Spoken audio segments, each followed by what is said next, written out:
सोचो जरा, एक छोटा सा गांव जहां सुबह की हवा भी सुकून देती है, मिट्टी की खुशबू होती है और लोगों के दिल साफ होते हैं।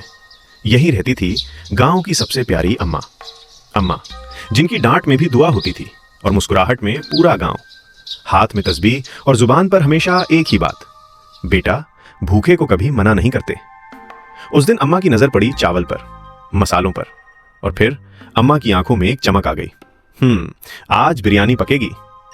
लेकिन फिर मुस्कुराते हुए बोली, देखेंगे किसके नसीब में है।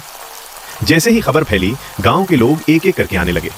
कोई भूखा था, कोई थका हुआ, और कोई सिर्फ अम्मा की मुस्कुराहट देखना चाहता था। अम्मा ने सबको देखा और खामोशी से देगची चढ़ा दी।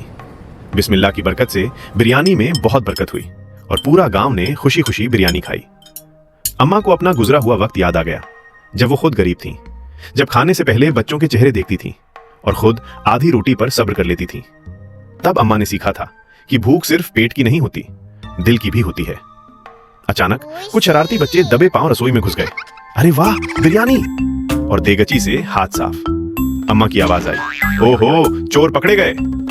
पूरा गांव हंसने लगा और बच्चे भाग निकले। जब देगची खुली तो बिरयानी कम थी। सब चुप हो गए, किसी ने कुछ नहीं कहा। अम्मा ने अपनी प्लेट देखी, फिर उसे साइड पर रख दिया और नरमी से कहा, बेटा खाना बांटने से कम नहीं होता। उस दिन गांव वालों ने सिर्फ बिरयानी नहीं खाई, उन्होंने मोहब्बत का जायका चख लिया। बच्चे अम्मा से लिपट गए और अम्मा की आंखों में खुशी के आंसू आ गए।